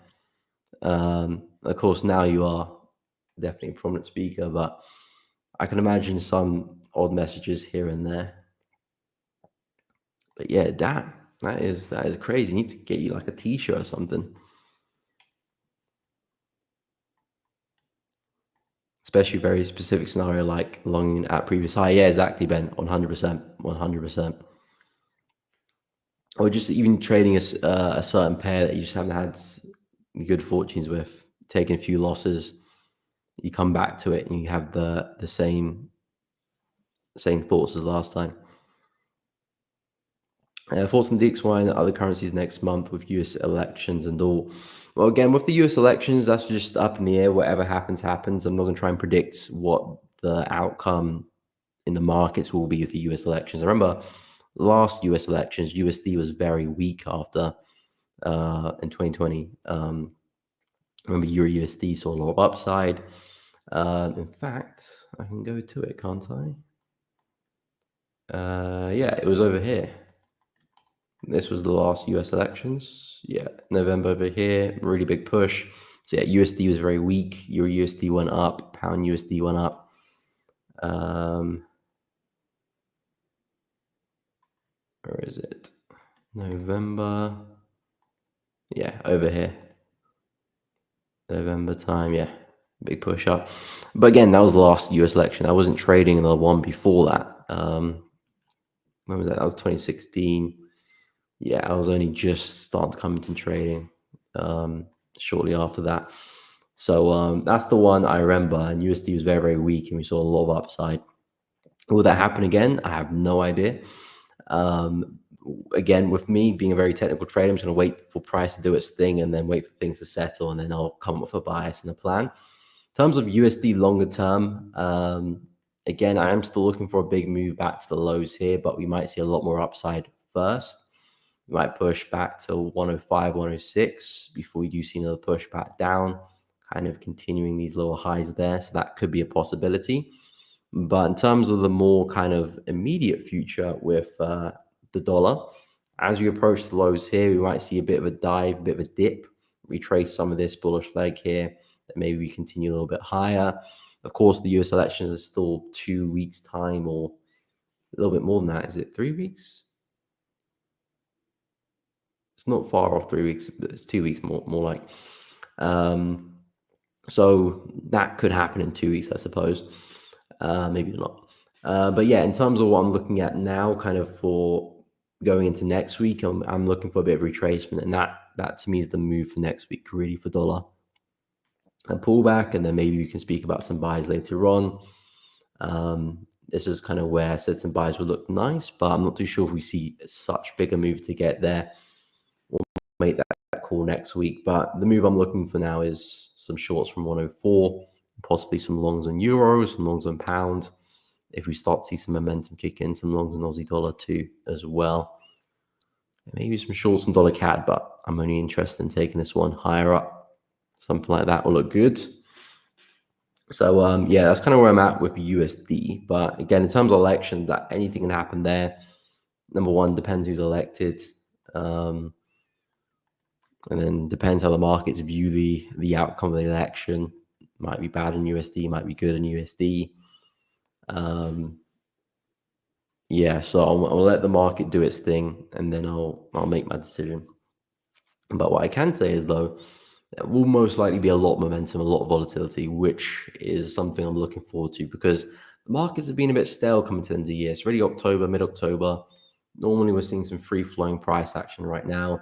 Maybe it's just the calm before the storm. Expecting to see a bit more movement by now. Maybe we're going to have a nice November and a nice December.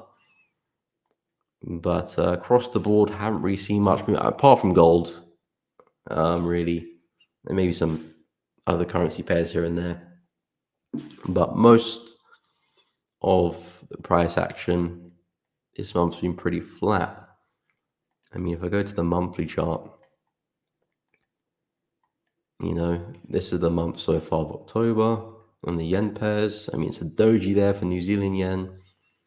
Euro USD, okay, that's a pretty big move there. Pound USD, that's not bad. New Zealand dollar, that's not bad. Dollar CAD, that's not bad. The USD pairs have seen a bit of movement, to be honest. They're just inside a big range, which is why it's not the best, because if this candle here was like in a trend, I could use that a little bit more. But because it's just in a big range there, it's not really giving me a lot of confidence, because I don't like trading the ranges. And then outside of that, yeah, these pairs have been a bit flat, to be honest. CHF pairs, yeah, mainly dojis, really. So yeah, not the biggest month in the world, but then again, we need these months for the big ones, to be honest. So hopefully we can end the month with a little bit more momentum. But maybe the election could give us that.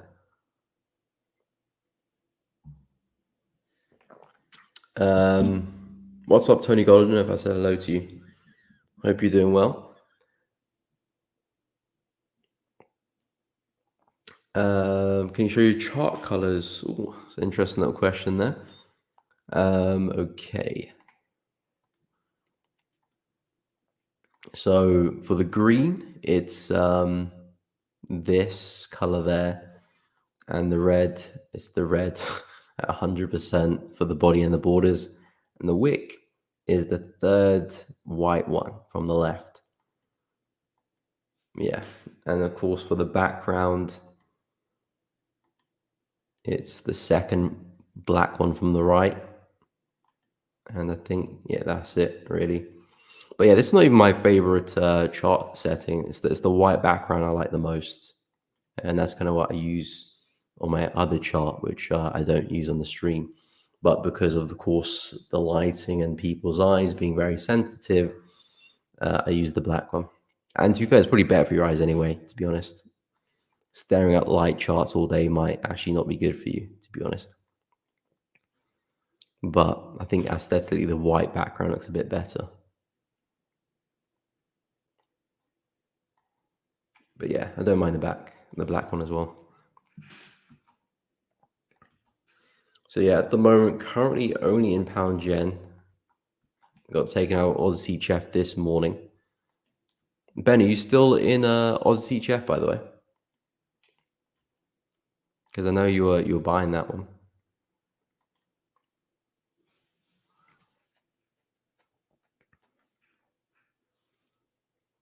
Okay, well, alternative chart colors just so I can flick every now and again. Fairs. Sometimes I feel like it can give you a different perspective on price. Yeah, it can do sometimes, to be honest. It can do. See things a little bit differently. What's up, Lauder? Welcome to the stream. Hope you're doing good. That's funny how chart colors can be a part of your analysis.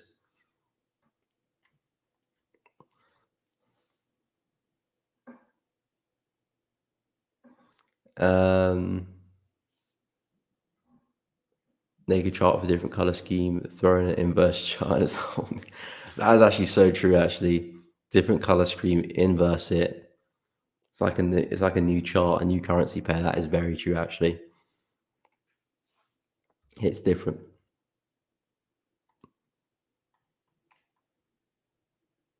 I think trading views kind of changed the game low key in terms of the analysis because I used to do all my analysis on MT4, but then switching over to trading views like a whole new world. And MT4 is decent, but it's just pretty rigid. MT5 is a bit better, but again, still pretty rigid too. But trading view is it's like a canvas really. It's like I'm an artist on here.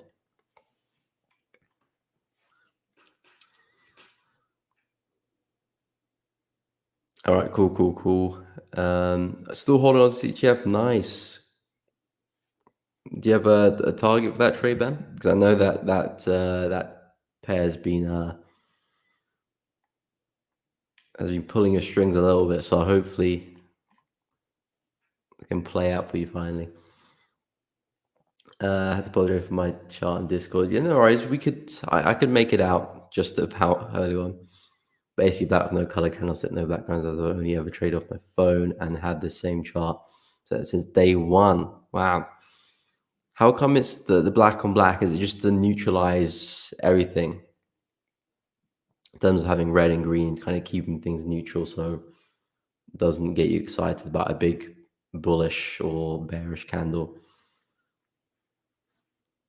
But the black and black just looks really serious.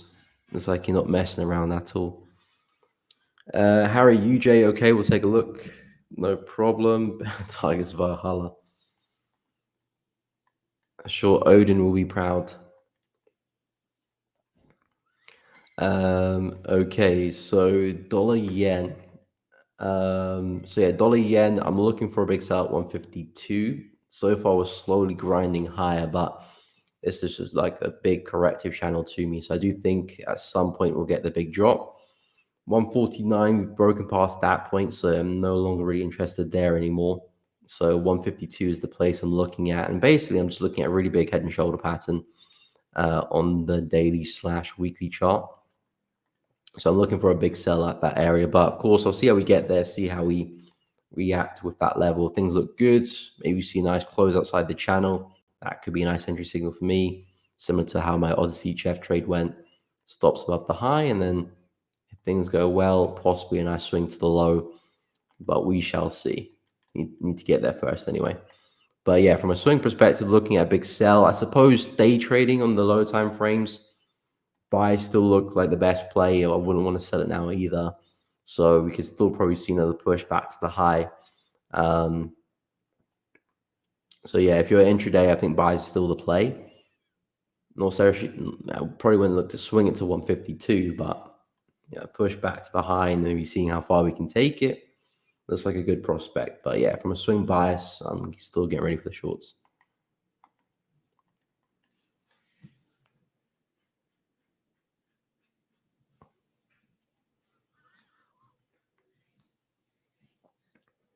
Let me know what you're looking at on UJ as well. Since MT4 had the major issue recently, remember it was removed. Yeah, I do actually. I forgot about that. Wow, that feels like a whole nother time, a whole nother universe with MT4. I remember when that happened. All hell broke loose. I remember that. But because I'm on Android, so that never actually affected me. MT4 was never removed from Android's app store.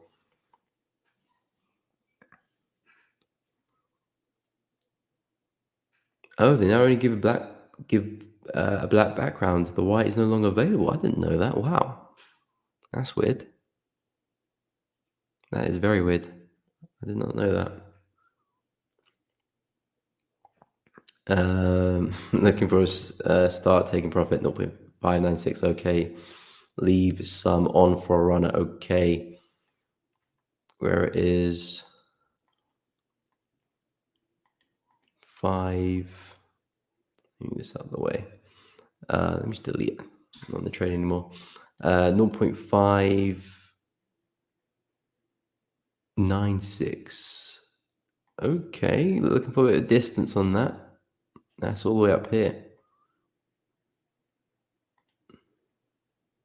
But the risk reward's looking pretty good.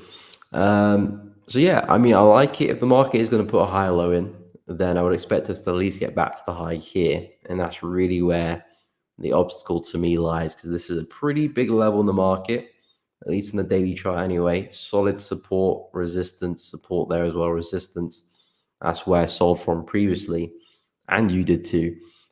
So yeah, if the market can break through that, then I think there's a lot of room to the upside, not only just to 0.596, but potentially back to 0.608, which is back to these highs up there. So there's a lot of room to the upside. Should we break above that? If not, could get another sell. So I would watch out for that. But yeah, 0.586 for me is the real kind of make or break level. If you can get above that, then yeah, I think your 0.596 will follow after.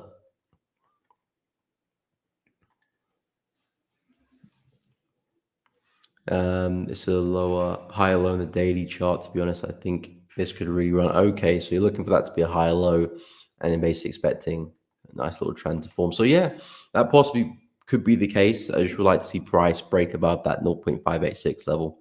Then I think the sky's the limit for you.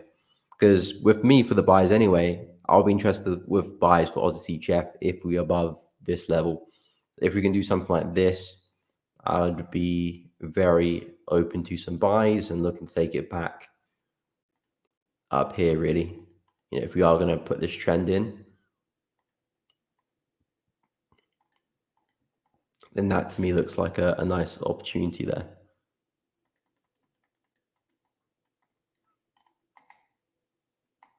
But yeah, there's definitely room for Aussie CHF to push into. But yeah, I would watch out for that level. Lauder, thoughts on GU? Okay, currently on indices, US30 and NAS. Okay. Even though I'm currently in indices US30 and as well. Again, I don't mind getting to a similar currency pair as long as the currency pair I'm trading is kind of like break even. So if I'm like long pound and I want to get into long euros, if pound USD is already break even, no risks on the table, and I don't mind getting to euro because pound, there's no risk there. So it's a fresh trade. It is. If I've got risk on the pound trade and I'm looking to get into euro, then I'll probably wait a bit longer. But yeah, US30 and S&P still looking pretty bullish to me. So I'm naturally expecting more upside for them. Pound USD, I'm looking for upside as well. Where is pound USD? Did I accidentally delete it? I don't know how I did that.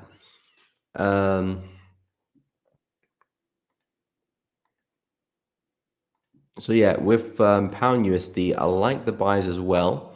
It's just yeah, we've got this descending channel, that kind of like last obstacle in our way. So if price can break through that, then I think the buys will look really good with pound.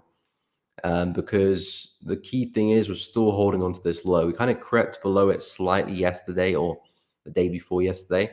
But it looks like we might be recovering that. It might just be a slight dip, slight fake, slight a break of the low, which does happen from time to time. So if we can get above that descending channel, then I am looking at a big push because this bullish structure is still at play as long. Oh, that is a horrendous line.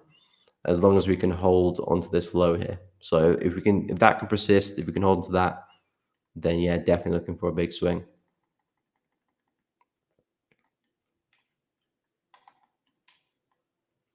So yeah, I do like pound to the upside. And I think maybe that breakout either comes later today or maybe early next week.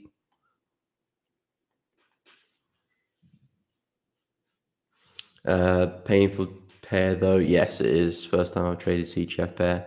Don't know if I'll continue after this. It scarred you for life. The PTSD's kicked in already.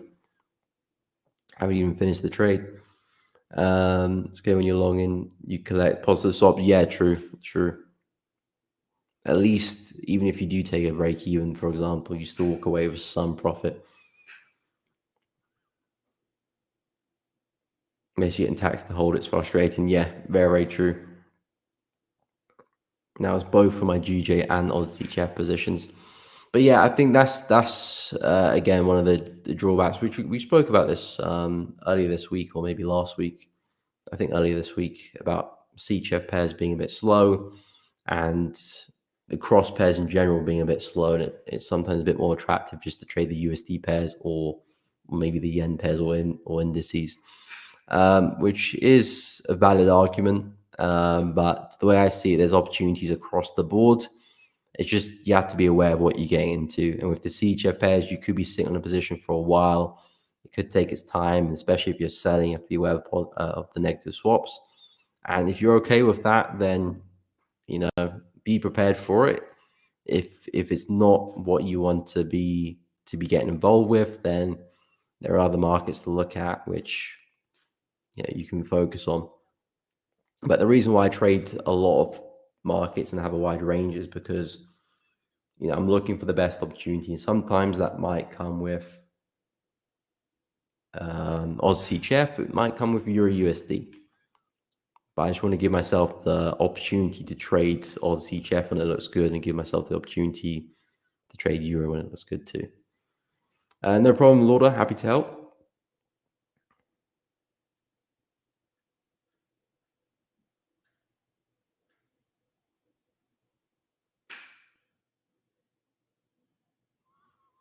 Holy one, trading USD pairs, touch nothing else that lasts long. See marks myself. Yeah. Again, that's basically my point. There's good opportunities, pretty much all markets. So yeah, personally, I don't want to limit myself to just a particular set of currency. I mean, there's pros and cons to it because you can get really comfortable with a certain market and really in tune with it. But then again, there'll be times where maybe you can't trade that market no longer, or it goes for a very choppy period, which happens to all markets. Markets don't always stay nice and clean.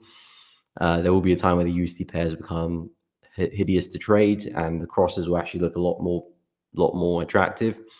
So you want to be able to kind of get involved with different markets, and you want to be able to do it as well. So again, there's nothing wrong with trading more predominantly the USD pairs. Say like 75% of your trades come from the USD pairs, and then 25 comes from elsewhere. But I think you want to give yourself the option to trade other markets, because I think it would do you more good than harm.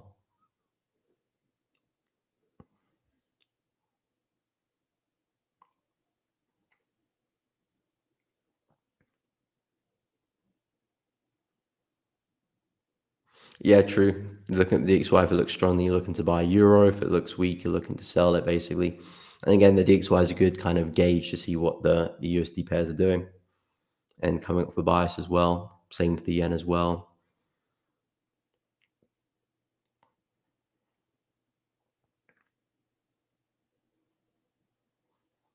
So you're watching a fat setup player in the pair you never trade, in your answer, and then trade that pair. That's silly. Yeah, Yeah, I mean, I was talking to that with I was talking about that with Trader Nick on the stream yesterday, um, about trading different markets because many people in the UK or Europe, I would say, we get involved trading forex because that's just like the most accessible market to trade and the most traded markets in Europe and the UK. Most popular ones to do it anyway is trading FX. You know, stocks is not really popular in the UK. Indices, yeah, but not compared to FX. FX is definitely number one by a clear distance. So a lot of people just trade FX by default because that's what you're introduced to, which is perfectly fine. But there's other markets out there to look at with like indices, for example, which have different type of opportunities to FX. And I've always just not looked to trade indices before. I never even used to look to trade gold and silver before as well. But I'm slowly starting to expand that watch list. Just because as a trader, you just want to take the best trade you can find. And sometimes it might be on Euro, sometimes it might be an Aussie CHF.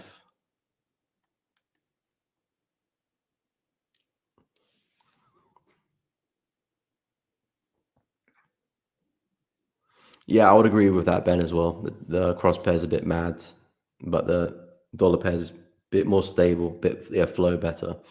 I would agree. Again, most of my trades are on USD and yen pairs as well. I'll probably say 70% of my trades are USD and yen, and 30% are the other crosses, maybe 35%. All right, nice one, Hoodie One. Have a good one, man. See you in 3 days again. Yeah, I know this time. UK time zone is very good for trading FX. That's true as well. Can catch London and New York. That's true. We do have that benefit in the UK too. Anyway, guys, we are coming up to the end of the stream. So I do hope you guys have enjoyed it. And if you have done so, if you have done, make sure you do drop a like, subscribe to the channel as well. It does really help out. Appreciate everyone who has done so far. And of course, make sure you do hit the bell so you don't miss out on any streams or uploads in the future. Again, Elevating Traders is launching this weekend, guys. So make sure you put that in your diary and you're looking out for it. If you're not in the Discord, make sure you get into the Discord. There'll be more information regarding that as well. So if you're looking for it, get involved. There'll be discount opportunities there. And of course, I'll be sharing updates about markets I'm looking at, other people too, and you can join in different discussions as well. So make sure you go check it out. Link at the top of the chat and in the description as well. So you definitely can't miss it. But appreciate everyone coming onto the stream today. Have a fantastic Friday, fantastic weekend as well. And yeah, guys, don't go blowing any accounts. Have a good one, and I'll catch you all new week.